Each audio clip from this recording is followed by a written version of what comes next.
Ya para cerrar nuestro curso del día de hoy, vamos a hablar a grandes rasgos sobre lo que es la vacunación en el embarazo y durante la lactancia.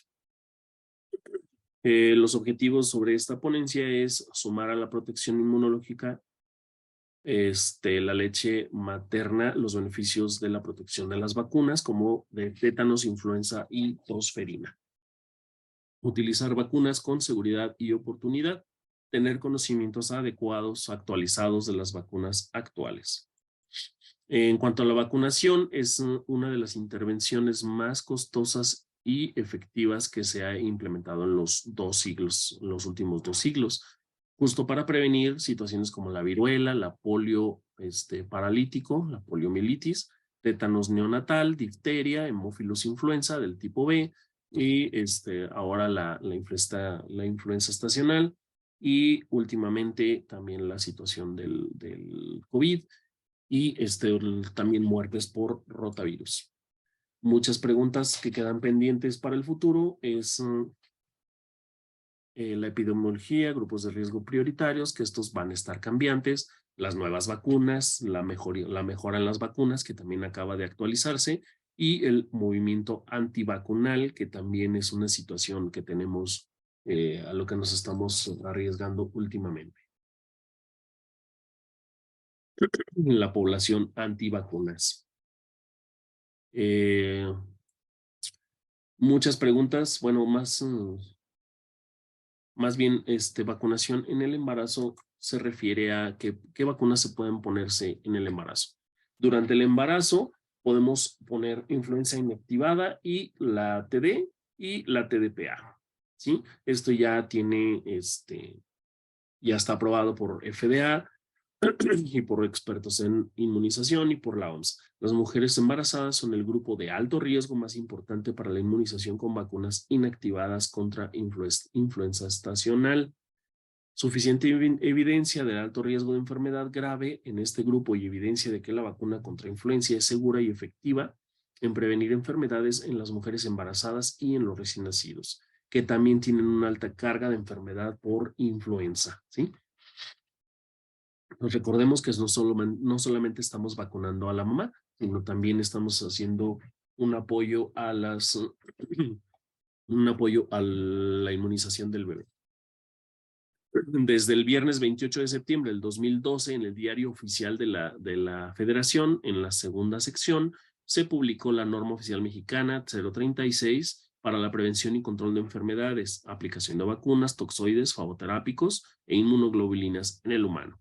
Aquí nos dice que en el punto 6.7 que la vacuna antiinfluenza del virus completos, fraccionados y subunidades de uso estacional, y el 6.7.4 habla de que el grupo de edad y de riesgo se debe vacunar anualmente a la población de 6 meses a los 4 años de edad, 59 meses y de 60 años y más a población con factores de riesgo como asma y otras enfermedades pulmonares crónicas, cardiopatías, VIH, hemoglobulinopatías, problemas renales crónicos, diabetes mellitus, artritis, trabajadores de la salud, esto es importante también, contactos cercanos de pacientes inmunocomprometidos, mujeres embarazadas, aquí está, y personas con obesidad mórbida y a los demás que determine la Secretaría de Salud previo a la revisión del Consejo Nacional. Aquí es donde está ya integrado desde el 2012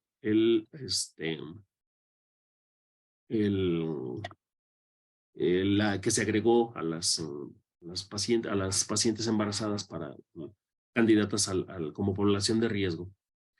La influenza el riesgo de embarazadas con influenza.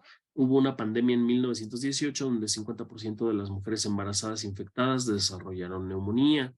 Menos del 50% de estas murieron y la fatalidad del 27% fue en el tercer trimestre. Hubo otra pandemia en 1957 y otra pandemia en el 2009, esto de influenza. Y ahora tenemos la pandemia por COVID, ¿sí? Todavía está en investigación la cuestión de la vacunación. Sin embargo, pues las vías van encaminadas hacia proteger también de esta manera. Porque a final de cuentas este virus llegó para quedarse. El riesgo en las embarazadas de padecer influenza estacional y el riesgo de hospitalización de una mujer sana o embarazada, y embarazada es equivalente al de las mujeres no embarazadas con condiciones médicas crónicas. Las hospitalizaciones por influenza en embarazadas es de 1 a 2 por cada 1000, o sea, 18 veces mayor riesgo en mujeres que no están embarazadas. La infección por influenza durante el embarazo aumenta 66% la probabilidad de bajo peso al nacer del neonato. Los factores que aumentan el riesgo en las embarazadas es el aumento en el gasto cardíaco y el consumo de oxígeno, la disminución de la capacidad pulmonar, los cambios inmunológicos, la atenuación de la respuesta inmune celular, alteración de la respuesta inmune humoral adaptativa y los cambios en las células T reguladoras y supresión de la inmunidad mediada por células Th1. ¿Sí? Esto va directamente influenciado a la salud del bebé, justamente también porque disminuye las mismas características eh, antigénicas o más bien inmunitarias. Los beneficios de prevenir al neonato: hay una mayor morbimortalidad por influenza en un periodo de antes de los 6 meses debido a una inmunogenicidad, sobre todo si la mamá tuvo padecimiento.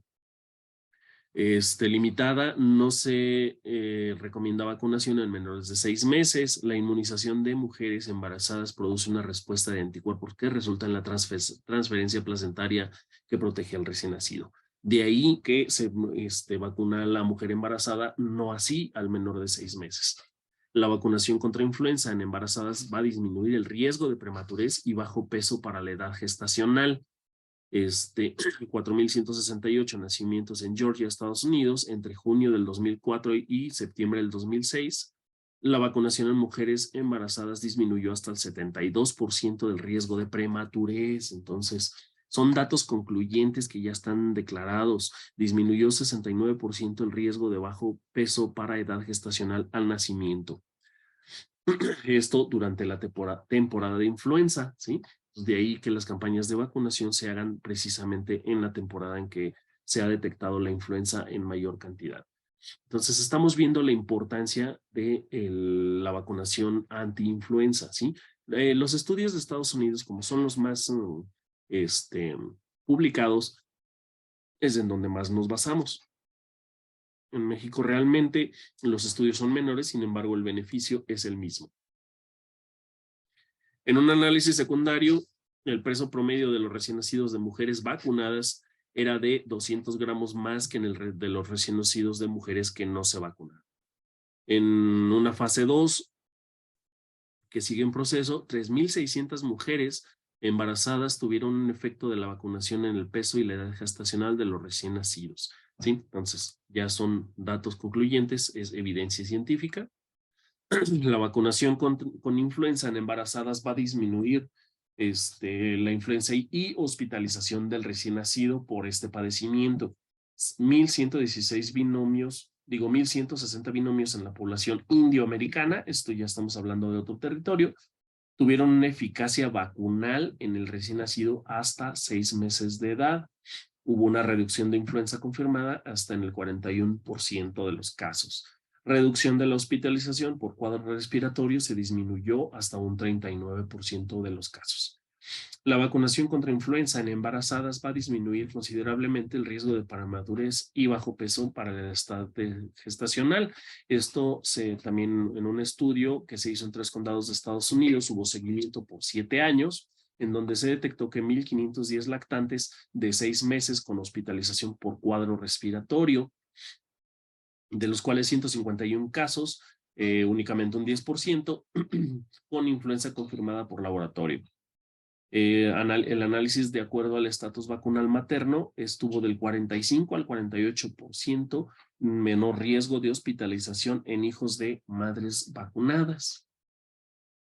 En cuanto a la percepción de la vacuna contra la influenza en mujeres vacunadas, hubo 100 mujeres en Toronto donde hubo una respuesta correcta de la influenza que es contagiosa.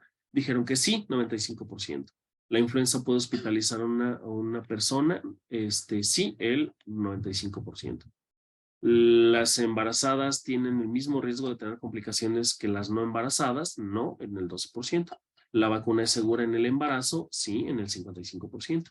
La vacuna es segura durante la lactancia, sí, en el 60%. La vacuna produce malformaciones en el feto, no, en el 79%. Estas fueron la percepción propia de las mujeres. Entonces, de ahí se deriva precisamente la campaña antivacunal por la percepción más que por datos concluyentes. Luego, en cuanto a la tosferina, por ahí se dicen que ya ni hay, pero en realidad sí, todavía hay casos de tosferina en algunos lugares. Los casos de tosferina en Australia en el 2000, de 1980 al 2005 se aumentó hasta 1,200 casos. Bueno, en realidad vemos aquí que sigue habiendo la presencia de este padecimiento. Estos son datos dados por la Organización Mundial de la Salud, la OMS, en donde nos damos cuenta que todavía sigue. Realmente en México también hay algunos casos todavía, por lo tanto la vacunación todavía sigue. Creo que por aquí puse la de México. No está la de México. Bueno, en Washington hasta el 17 de noviembre del 2012 hubo 4,527 casos, 340 en menores de un año, hasta el 22 de octubre del 2012, que es cuando se publicó la norma oficial. 36,078 casos en Estados Unidos, es el mayor de los casos en los últimos 50 años de tosferina. Aquí está la de México.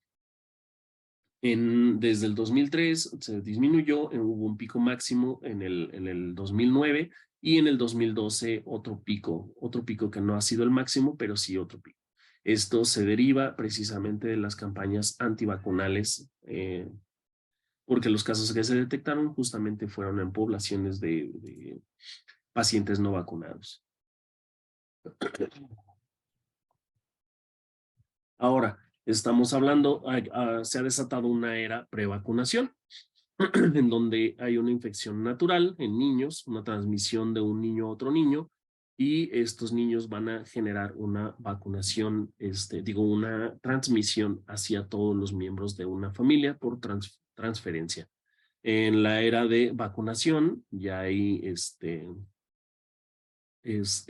una vacunación total, ya son niños inmunes, en donde la inmunidad ya no permite que que se desarrolle esta enfermedad, ¿sí? Lo mismo ocurre ahorita con la etapa de de las personas con antivacunas, vuelven a quitar esta inmunidad y se vuelve a hacer la cadena de transmisión. La transmisión mortal de la tosferina llega a un punto en el que realmente sí es una situación de salud pública, dado que es una tos prolongada, inespecífica y que en muchos casos puede llegar a ser mal diagnosticada y produce mortalidad.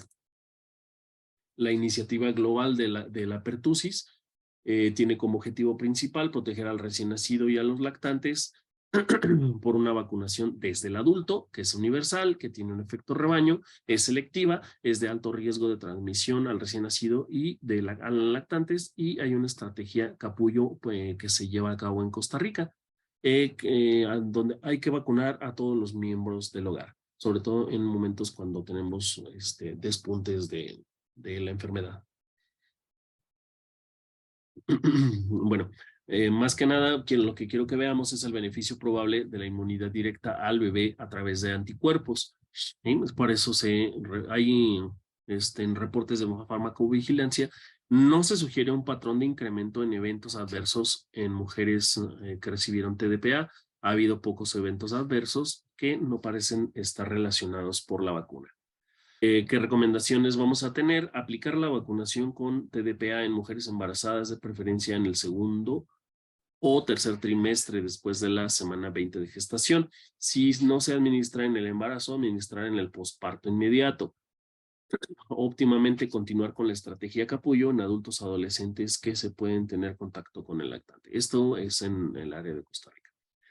El viernes 28 de septiembre se publicó en el Diario Oficial de la Federación la norma oficial mexicana que instituye precisamente la vacunación contra tétanos, difteria, tosferina acelular, donde luego hay una indicaciones de inmunización de refuerzo contra difteria, tétanos y la tosferina en grupos de edad mayores de 4 años y mujeres embarazadas. Esto es realmente lo que estamos llevando a cabo.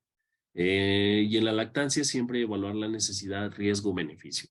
Ninguna de las vacunas rutinarias tiene contraindicaciones absolutas para su uso durante la lactancia. Tenemos información limitada al respecto, sin embargo, no se nota una contraindicación como tal. Donde sí hay contraindicación absoluta es en casos de fiebre amarilla, viruela o encefalitis japonesa. Esto a nivel internacional. El papel del médico, requerimos tener una buena actitud con pacientes y médicos respecto de la vacunación. La influencia de la actitud del médico es totalmente necesaria para precisamente mejorar la vacunación. La actitud del médico está directamente relacionada. Si la actitud del médico es buena, es eficaz, va a tener una mejoría justamente en la aceptación y la tolerancia de esta vacunación. Más que la del médico, o sea, no únicamente la del médico, sino de todos los que estamos en el servicio de la salud y los que somos asesores en lactancia materna, también requerimos estar promocionando y capacitando a las mamás en los beneficios de esto. Y bueno, ya para concluir, es importante aplicar vacunas durante el embarazo, ¿sí? Estas dos son las más importantes. Durante la lactancia materna sí se pueden aplicar vacunas, solamente están contraindicadas en la fiebre amarilla, viruela y encefalitis japonesa. La norma oficial mexicana nos obliga a la aplicación de tétanos y de influenza y tosferina en el país de México. En otros países también tienen normas y reglas que instituyen la vacunación precisamente de estas dos vacunas. Algunas enfermedades prevenibles por vacunación pueden causar mortalidad y morbilidad neonatal. Durante el embarazo, algunas enfermedades prevenibles por vacunación pueden ocasionar la enfermedad. Con esto concluimos el tema de hoy. Bueno.